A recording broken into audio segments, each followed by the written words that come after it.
होता की जर कंपनी इथं असती त्यांचा स्टॉल लागलेला असता चर्चा झाली असती. कॉम्प्लेट छापले होते मी. तुम्ही पूर्ण प्रदर्शनामध्ये वाटणार होता. वाटणारच होतो. बरोबर.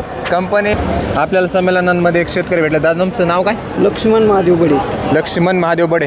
कुठले सर तुम्ही? आष्टी तालुका बीड जिल्हा. आष्टी तालुका बीड जिल्हा आमच्याच जिल्ह्यातले आहेत. यांची एक समस्या आहे. कोणत्या कंपनीचा ट्रॅक्टर घेतला होता? Massey Ferguson टापे.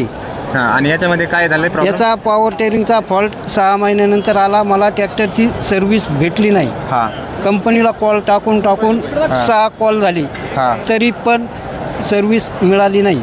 बरं.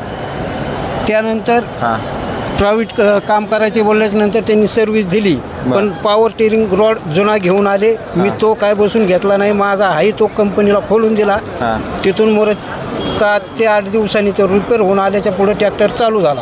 हां तिथून पुढं इंजिन लॉक झालं. हां 1/12/12 रोजी, हां.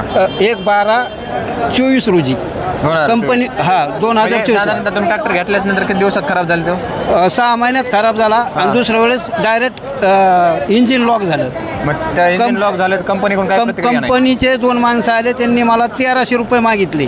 बरं. घरी आले, 1300 मागितले. मी नाही बोललो. हां. त्यांचा कंपनीचा एक माणूस म्हणायचा पैसे घेऊ नका, पण हे पैसे मागत होते. त्यांनी मला पैसे मागून सर्व्हिस करतो असं म्हणतो ते. त्यांनी मला सुरुवातीला 50,000 खर्च जागेवर सांगितला. हां. इकडे बघ. कंपनीमध्ये काम न झाल्यामुळे हां. मी ते प्रायव्हेट काम केलं.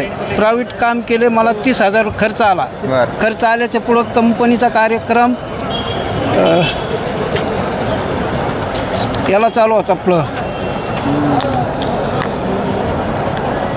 वैजापूर येथे चालू होता. हां. तिथं गेला असता मला त्यांनी आश्वासन दिले होते की तुमचे पैसे गेलेले हां. परत मिळतील. हां. पण ते पैसे मला परत मिळाले नाही.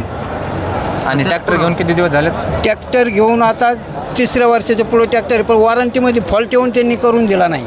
आणि वॉरंटी कितीची होती तुम्हाला? 2 वर्षे. म्हणजे एकंदरीत 2 वर्षाची वॉरंटी असताना सुद्धा ट्रॅक्टरचं निघलेलं काम कंपनीने पूर्ण करून दिलं नाही करून दिले. बरोबर. कंपनीने जे तुम्हाला घ्यावेच आश्वासन दिले हां. ते आश्वासनाला कंपनी म्हणजे पूर्तता केली नाही. पूर्तता केली नाही. ही तुमची आणि मी complaint एक आहे. हां. कृषी यांत्रिकीकरणामधून ट्रॅक्टर घेतलेला होता. घेतलेला होता. हां ठीक आहे. मग आणि याची तुम्ही कंपनीकडे काय याची हे केली का? काय तक्रार आहे ना, तक्रार आहे. प्रॉपर तक्रार वगैरे केलेले? पूर्ण कॉल डिटेल पूर्ण तक्रारीनुसार आहे. ठीक आहे. बघू आपल्या व्हिडिओच्या माध्यमातून आपण कंपनीला रीच आउट करू.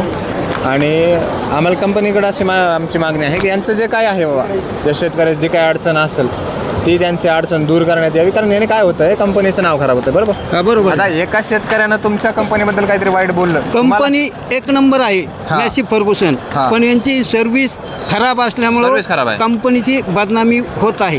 म्हणजे सर्व्हिस खराब आहे. बाकी मटेरियल कंपनीचं 1 नंबर आहे. मटेरियल भारी आहे, हां. पण सर्व्हिस एकदम भंगार आहे. आता तुम्ही म्हणताय तुम्ही आहेत बीडचे. बीडचे. तुम्हाला जवळचं सर्व्हिस सेंटर कोणतं दिलं होतं? जवळ मला अगोदर मिरज गाव दिलं होतं, आनंद मशनरी. हां. आनंद मशनरीचेच माणसं आले होते. हां. पण तिथून मोर त्यांनी मला पैसे मागितले, मी ते माघारी पाठवून दिले. बरं. आता तुमची काय मागणी? शेवटचा मेसेज काय कंपनीला तुमचा? कंपनीला एवढाच मेसेज, खालचे लोक खराब असतील हां. तर ते बाजूला काढा हां. आणि तुमची कंपनी सुरळीत चालवा. सुरळीत चालू. असे लोक असतील तर कंपनीचा फायदा होणार नाही कुठलाही. बरोबर. कारण शेतकरी हा कृषी प्रदर्शन बघण्यासाठी 100-100, 200-200 किलोमीटरवरून येतो. आणि तुम्ही आता बरोबर आहे सांगितल्याप्रमाणे ना. तुम्ही म्हणले की कृषी प्रदर्शन येण्याचा तुमचा मुख्य उद्देश तो होता की जर कंपनी इथं असती, त्यांचा स्टॉल लागलेला असता, पण चर्चा झाली असती. कॉम्प्लेट छापले होते मी. तुम्ही पूर्ण प्रदर्शनामध्ये वाटणार होता. वाटणारच होतो. बरोबर. कंपनीने अशा बदनामी जर टाळायची असेल कंपनीला. कंपनीचे 2 माणसं आहेत तिथे आश्वासन दिलेले, 1, 2. हां. जर अशी बदनामी कंपनीला टाळायची असेल तर कंपनीने मला वाटतं शेतकऱ्यापर्यंत पोहोचणं गरजेचं आहे. हो, है का नाही? शेतकऱ्यांची शेतकऱ्याच्या- समस्या जाणून घ्या. कारण तुम्ही जर सेल करताय वस्तू, हां. तुम्ही सेल करत असताना 2-2 वर्ष वॉरंटी देताय. बरोबर. वॉरंटी देऊन सुद्धा तुमचे कर्मचारी येत नाहीत. येत नाही. आलेले आल्यानंतर ते कर्मचारी पुन्हा पैसे काहीतरी मागितले. पैसे मागणी करतात. बरं, पैसे मागणी केलं ते स्पार्टच घेऊन येत नाही तर त्यांना पैसे कोणते द्यायचे? बरं. ज्यांनी पैसे मागले त्यांचं नाव वगैरे काय तुमच्याकडं? नाव सांगता येणार नाही त्यांचे. फोटोज वगैरे काय? फोटो नाही. बरं चालतंय. काय हरकत नाही. तुमच्या आपण हे व्हिडिओच्या माध्यमातून कंपनीशी बोलण्याचा प्रयत्न करू आणि कंपनीचा बघू काय त्याच्यावर रिप्लाय येतोय. बाकी ठीक आहे. चालतं. ओके. धन्यवाद.